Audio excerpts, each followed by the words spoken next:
Hi, hello. Valsala's വ്ലോഗിലേക്ക് സ്വാഗതം. ഞാനിന്നിവിടെ ഒരു ചെറിയ വീഡിയോ ആയിട്ടാണ് വന്നിട്ടുള്ളത്. അത് എന്താണെന്ന് പറയാം. അതിന് മുമ്പായിട്ട് എൻ്റെ ഈ ചാനൽ എല്ലാവരും കാണണം, എന്നെ ഒന്ന് സപ്പോർട്ട് ചെയ്യണം, ലൈക്ക് ചെയ്യണം. ഞാൻ ഈ ചെയ്യുന്ന വീഡിയോയുടെ കമൻറ്റുകൾ എഴുതി അറിയിക്കണം. നിങ്ങളിത് ഉപയോഗിച്ച് നോക്കണം. അപ്പോൾ നമുക്ക് വീഡിയോയിലോട്ട് പോകാം. ഞാനിന്നിവിടെ നിങ്ങളെ പരിചയപ്പെടുത്തുന്നത് ഒരു തൈലമാണ്, ആയുർവേദത്തിലുള്ള ഒരു തൈലം. ഇതാ ഞാൻ കാണിച്ചു തരാം. ഉണ്ടോ, വായിച്ചു നോക്കാം. പിണ്ടതൈലം. ഇതൊരു പരസ്യമൊന്നും അല്ല കേട്ടോ, ഒരിക്കലും ഇതൊരു പരസ്യമായിട്ട് നിങ്ങൾക്ക് തോന്നരുത്. ഇത് എൻ്റെ അനുഭവത്തിൽ നിന്ന് ഉള്ളൊരു അറിവാണ്. അത് നിങ്ങളായിട്ട് ഞാൻ പങ്കുവയ്ക്കുന്നതേ ഉള്ളൂ. അല്ലാതെ ഒരിക്കലും ഇത് ഒരു പരസ്യമല്ല എന്ന് ഞാൻ പിന്നെയും പറയുകയാണ്.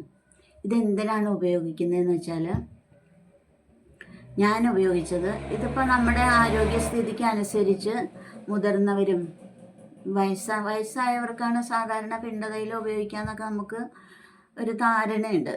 പക്ഷെ അങ്ങനെയല്ല. അവസരോചിതമായിട്ട് നമുക്കിത് ഉപയോഗിക്കാം. വളരെ നല്ലതാണ്.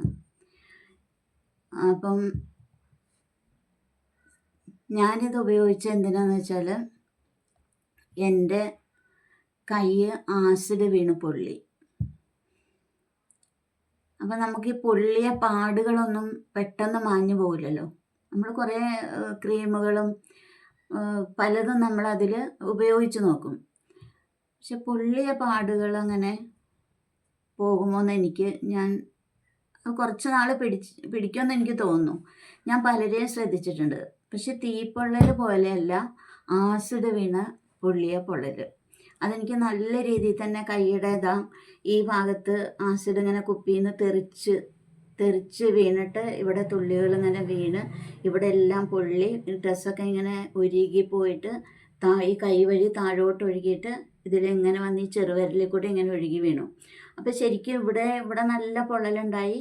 ഇതിൽ ഈ വീണ സ്ഥലത്തൂടെ പൊള്ളി. പിന്നെ ട്രീറ്റ്മെൻറ്റൊക്കെ കഴിഞ്ഞിട്ട് ആ പാടങ്ങനെ കിടക്കുമായിരുന്നു, വെള്ളപ്പാടായിട്ട് കിടന്നു. അപ്പോൾ എല്ലാവരും പറഞ്ഞു ഇതിനിയും ഇങ്ങനെ കിടക്കത്തേ ഉള്ളൂ, ആസിഡ് വീണതായതുകൊണ്ട് എന്ന് പറഞ്ഞു. അപ്പോൾ ഞാൻ ഈ ആസിഡ് വീണ ആരെങ്കിലും പൊള്ളലേറ്റിട്ടുണ്ടെങ്കിൽ അവരെയൊക്കെ ശ്രദ്ധിക്കാൻ തുടങ്ങി. ശരിയാണ്, കുറേയൊക്കെ അങ്ങനെ കിടക്കുന്നതായിട്ട് കണ്ടു. എനിക്ക് വിഷമമുണ്ടായി. അങ്ങനെ ഇരിക്കുന്ന ഒരവസരത്തിലാണ് എനിക്കൊരറിവ് കിട്ടിയത്. ഈ പിണ്ടതൈലം ഉപയോഗിച്ചാൽ പൊള്ളിയ പാടുകളും നമ്മുടെ ദേഹത്തുള്ള മറ്റ് പല പാടുകളും മാറിപ്പോകുന്നുള്ളത് എനിക്കറിവ് കിട്ടി. അങ്ങനെ ഞാനൊരു തൈലം വാങ്ങിച്ചു. അത് സ്ഥിരമായിട്ട് ഉപയോഗിക്കാൻ തുടങ്ങി. അതെനിക്ക് വളരെ വലിയ റിസൾട്ടാണ് തന്നത്. അതിനു മുമ്പ് ഞാൻ പലതും ഉപയോഗിച്ചിട്ടുണ്ട്, പക്ഷെ എനിക്ക് മാറ്റം ഉണ്ടായിട്ടില്ല. ഈ പിണ്ടതൈലം ഉപയോഗിച്ചതിൻ്റെ ശേഷം നിങ്ങൾക്ക് ഞാൻ കാണിച്ചു തരാം. എൻ്റെ ഈ കൈ ഇവിടെയാണ് ഇവിടെ വീണിട്ട് ഇങ്ങനെ വന്ന് ഇതിലേ ഒഴുകി ഈ ചെറുവിരലിൽ കൂടി ഇങ്ങനെ തുള്ളി പോലെ വീണിട്ടാണ് ഉണ്ടായത്. ഇപ്പം എനിക്ക് ആ പാടുകളൊന്നുമില്ല, അറിയത്തേയില്ല. ഞാനീ പറയുന്നത് സത്യസന്ധമായ ഒരു കാര്യമാണ്. അത് നിങ്ങൾക്ക് പരീക്ഷിച്ച് നോക്കാം. അപ്പോൾ എനിക്ക് തോന്നി, ഞാനിത് ഒരു വീഡിയോ ആയിട്ട് ചെയ്യുകയാണെങ്കിൽ ഒരുപാട് മനുഷ്യർക്ക് ഉപകാരമാവും.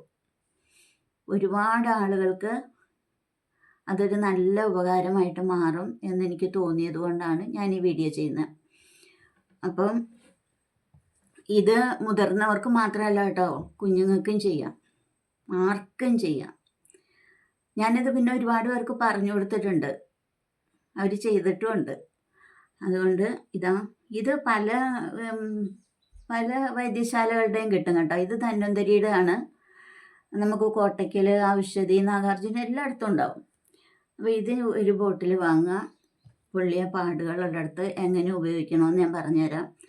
ദേഹമൊക്കെ നമ്മൾ കുളിയൊക്കെ കഴിയുമല്ലോ, അഴുക്കൊക്കെ കളഞ്ഞിട്ട് ഒരു ചെറിയ പാത്രം എടുക്കുക. എന്താ ഇതുപോലൊരു സ്റ്റീൽ പാത്രം, ചെറുത്, ഇതുപോലെയൊന്നും വേണ്ട, നമുക്ക് ഏതെങ്കിലും ചെറിയ പാത്രം എടുത്തിട്ട് സ്റ്റൗവിൽ വെച്ചൊന്ന് ചെറുതായിട്ട് ചൂടാക്കണം. ചെറുതായിട്ട് സിമ്മിലിട്ടിട്ട് ഈ പാത്രം ഒന്ന് ചെറുതായിട്ട് ചൂടാക്കിയിട്ട് നമുക്കിങ്ങനെ തൊടാൻ പാകത്തിനുള്ളൊരു ചെറിയ ചൂട്, ആ ചൂടിലോട്ട് നമുക്ക് ആവശ്യമുള്ള തൈലം ഒഴിച്ചു കൊടുക്കാം. ഈ ചൂടാക്കിയ ചെറിയ പാത്രത്തിലോട്ട് തൈലം നമുക്കിത് ഒഴിച്ചു കൊടുക്കാം. ഒഴിച്ചു കൊടുത്തിട്ട് നമ്മളെ കൈയൊന്ന് തൊട്ട് നോക്കി നമുക്ക് പാകത്തിനുള്ള ചൂടിൽ നമുക്കത് പൊള്ളിയ പാടുകളിൽ പുരട്ടി കൊടുക്കാം. അങ്ങനെ നമ്മൾ പെട്ടെന്ന് ഇപ്പം ഇന്ന് പുരട്ടിയിട്ട് ഒരാഴ്ച കൊണ്ടൊന്നും മാറുമെന്ന് ഞാൻ പറയുന്നില്ല. സ്ഥിരമായിട്ട് നമ്മൾ കുറച്ച് ചെയ്തുകൊണ്ടിരുന്ന നല്ല റിസൾട്ടാണ്. നമ്മളുടെ സാധാ സ്കിന്ന് പോലെ ആവും എന്നുള്ളത് ഞാൻ തന്നെയാണ് എൻ്റെ അനുഭവമാണ്. അതുകൊണ്ട് നിങ്ങളെല്ലാവരും ഇത് ചെയ്തു നോക്കണം. പിന്നെ അതിലിപ്പോൾ അറിയാമല്ലോ, പൊള്ളിയ പാടിന് മാത്രമല്ല, നമ്മളെ ദേഹത്തിൻ്റെ മുരിച്ചിൽ, ചുളിവുകൾ ഒക്കെ മാറാൻ വേണ്ടിയിട്ട് നമുക്ക് ഉപയോഗിക്കാം. ഈ ചൂട് സമയത്തൊക്കെ നമ്മുടെ ദേഹം ചുട്ടുപൊകയുക, കാല് ചുട്ടുപൊകയുക, പിന്നെ കാല് വിണ്ട് കീറുക, ഇങ്ങനത്തെയൊക്കെ ഒരുപാട് സ്കിന്ന് സംബന്ധമായിട്ട് ഉള്ള ഒത്തിരി കാര്യങ്ങൾക്ക് ഇത് നല്ലൊരു ഔഷധമാണ്. നിങ്ങൾ ഉപയോഗിച്ച് നോക്കണം. അപ്പോൾ എനിക്കിതാണ് പറയാനുള്ളത്. നിങ്ങൾ എൻ്റെ ഈ വീഡിയോ കാണണം. Okay, by. അടുത്തൊരു വീഡിയോ ആയിട്ട് നമ്മൾ വീണ്ടും വരുന്നതായിരിക്കും. എല്ലാവർക്കും ബൈ.